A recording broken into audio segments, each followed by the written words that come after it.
I'm going to try my best to quickly and reasonably explain all the risks we're taking and operators we're using for this venture, as well as like suitable replacements and stuff like that. I cleared risk 18 using a caster-based team. We're going to go in with these risks. We'll see the team right after the risks, so it'll all make sense. We are setting our max HP to 1, that means no enemies can get through. All enemies have more range, that's just the casters. The casters are the only ranged enemies here. All enemies gain 50% movement speed. It's kind of a big deal because it means they get out of death traps and stuff like that faster. Things that normally slow things down are a little less helpful, but they still move slow when you slow them, and they can still be blocked, so it's not like that big of a risk at all, so that's probably why it's only worth 1. The defense up risk is not a big deal because we're using casters. Casters don't care about defense, so that's just another freebie. Another freebie for not using casters is no guards, no defenders. Just zerg them with casters, obviously. Not having defenders actually kind of hurts. It makes the Vanguards are very, very frail and do not like getting hit. Texas and Siege, like no one likes getting hit, so it can be tough. It can make it tougher. We are not using the HP down one. The cloaked casters are monsters when you're using that risk. I cannot for the life of me time when to drop Waai so that she doesn't instantly die to the caster right as she lands. She just doesn't do any damage, and you can't stop them from attacking. Even after they've already attacked, they seemingly attack instantly. So the HP minus 75% one is kind of a no-go. We have good DP regeneration, so the DP gen minus 50%, natural DP regeneration rate reduced by 50%, it's not a big deal. Attack plus 80%, as long as nothing connects with our Vanguards, it shouldn't kill them. The Vanguards can still take little hits, so it's fine. The Militant second buff, we can't take the third one. The third one makes them practically invincible to magic. This third buff is a monster, giving them hella HP, hella attack, 75 res, 2 weight levels. It's gross. So we're using the lesser of the two to actually make them killable. HP plus 25%. HP plus 60 and higher is too much. We want to easily be able to kill the casters with our Fast Redeploy unit, so it's more optimal to have their HP be lower so that the kill is less RNG reliant, because Waai has a 20% chance of doing extra damage, and it's kind of actually necessary to kill the... It's best if we minimize the amount of RNG by going with this. And even if we take the higher HP buff, the militants become too beefy. The Avengers, not a problem, but the militants, too beefy, and they'll just clobber the Vanguards and make their way to the exit, and that's just no good. Avengers being maxed is fine. We have 2 machine guns stationed in the top right corner of the map that more than handle most of their HP, so it's not even a problem. We can't take the precipice terrain risks because they block most of the range tiles. This strategy needs those range tiles, goddammit. And we're limiting our team to 10 because I have 10. And real quick, here's the team. I sorted them kind of by their role. The 2 on the left are the Vanguards. Well, I mean, by their type. They generate DP. Texas is an important Vanguard choice because she stuns enemies for 3 seconds. Her skill is... both of them have Mastery 3 on their skill. The crowd control portion of Texas is really nice and makes killing the militants a lot easier and less reliant on clutch timing. Istina slows enemies down in the upper right corner with Haze. Those 2 are the machine guns that take apart the Hateful Avengers. It reduces the Hateful Avengers' HP by about 75% to have those 2 constantly firing at them. Haze has a debuff with her talent that in itself makes this a lot easier, makes the Hateful Avenger less tanky, and is why she's preferable to Amiya. That's not to say you can't use Amiya, that's just to say that if you are going to use Amiya, your Age of Ajala, Mostima, Ifrit, etc. need to be higher level to handle the higher HP Avenger that's going to come out. That's all that means. Me, myself, I prefer Haze. I have Haze. She's maxed out. She's useful. She's my favorite unit. I'm going to include my favorite unit into the team. That's how this works. But yes, Amiya is a suitable replacement for Haze if you do not have Haze. Asia can use either skill 2 or skill 3. It doesn't really matter. Ifrit likewise can use skill 2 or skill 3. With skill 3 you have to do timing and stuff, so I prefer skill 2, but skill 3 can make it more consistent when killing the militants. And then lastly, Mostima is just like Texas, is there to keep enemies locked in place for a long period of time so that the militants can die. I think that mostly explained most of it. Then there's Pramainx and friends. Pramainx has a high amount of res, so the casters hitting her, she's like a lightning rod for the casters, and she doesn't take that much damage, so it's fine.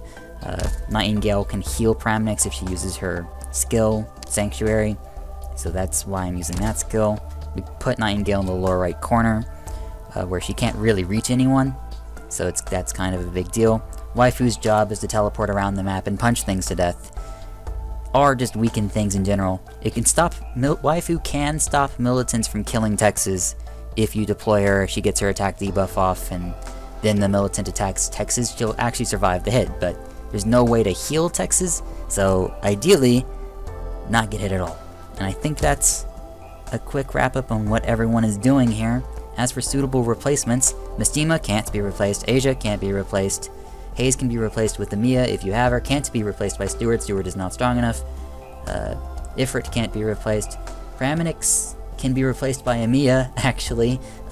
If you don't have Pramainx, you can use Amiya, Haze, and Asia. 3 single target casters. Wow, so much fun. But otherwise, stick to using Pram. Pram has a nice fragile debuff, which makes everything a lot very, very friendly.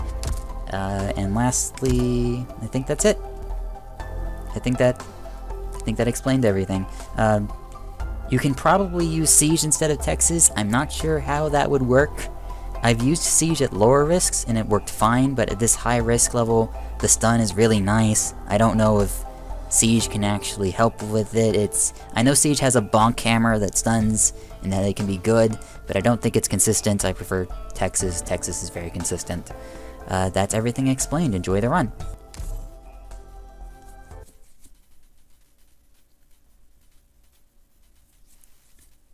I blame the armed militants for making this so difficult.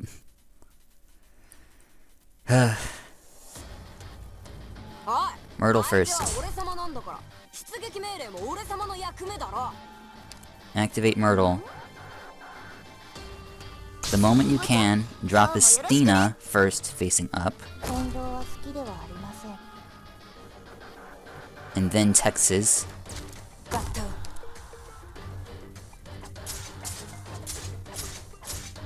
Activate Texas, give Asia here as soon as possible. Activate Istina the moment she's available. All these timings are so close together, isn't this fun? Now what? Activate Myrtle, because obviously, goddamn, like, look at all this, like, really tight timing. We want Mostima next. Mostima is next on the to-buy list. Armed Militant arrives, just in time. Wait for this Avenger to arrive before we activate the skill.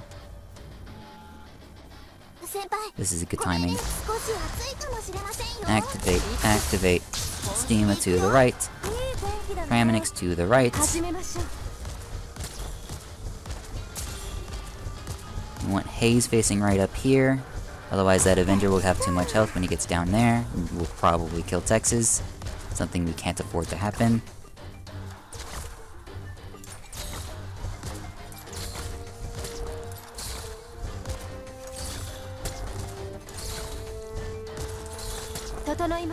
Activate Pramainx's skill so that guy actually takes damage.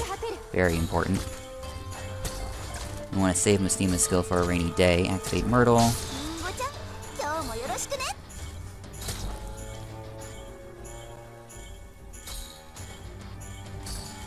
Get Ifrit down here.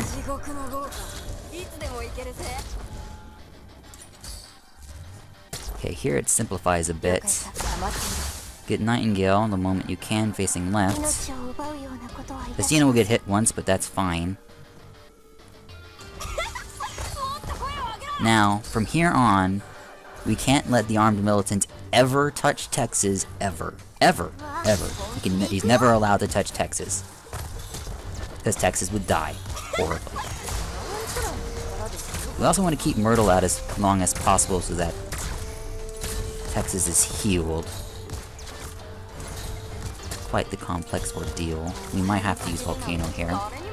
Because as I said, can't let him touch at any cost. Not allowed to touch Texas at any cost. What now? Looks like we're fine. Keep Texas' stun now, for when it's important.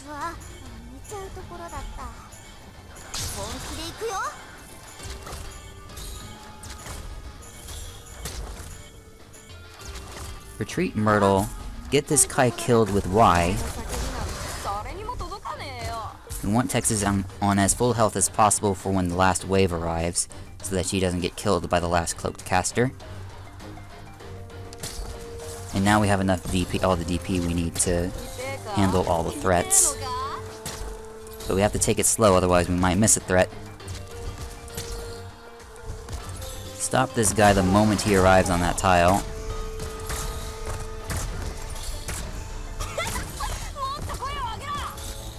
Killed this guy. Activate Istina and Haze the moment he's in the top right corner. Be ready to stun the militant. Because once again, no matter what the cost, he must not touch Texas.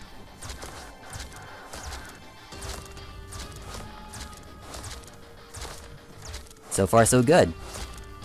We're almost ready for the most stressful part.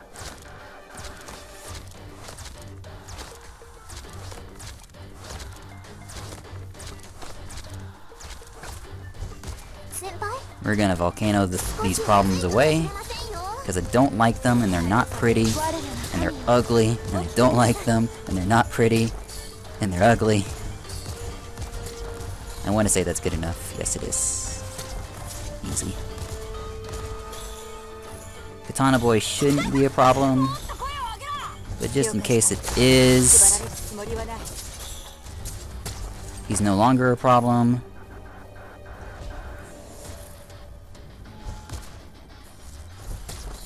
Kill this caster.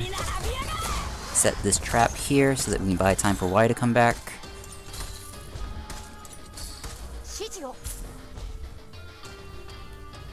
Boy, Myrtle as a distraction, why not? Treat. Get ready for everything to happen now. Activate, set another trap, activate. Try to kill this guy before he gets any further.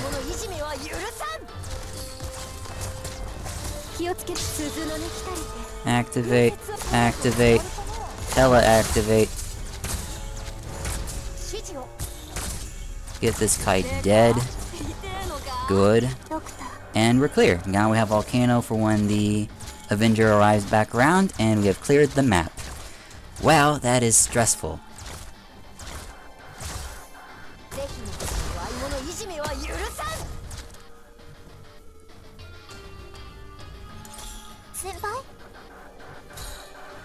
We have like everything for when he runs back. That's good. And that's how we clear on Risk 18. Jesus!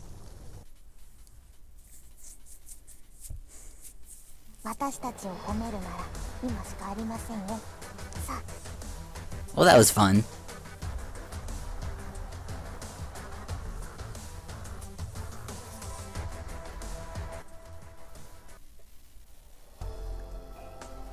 And that's all there is to it.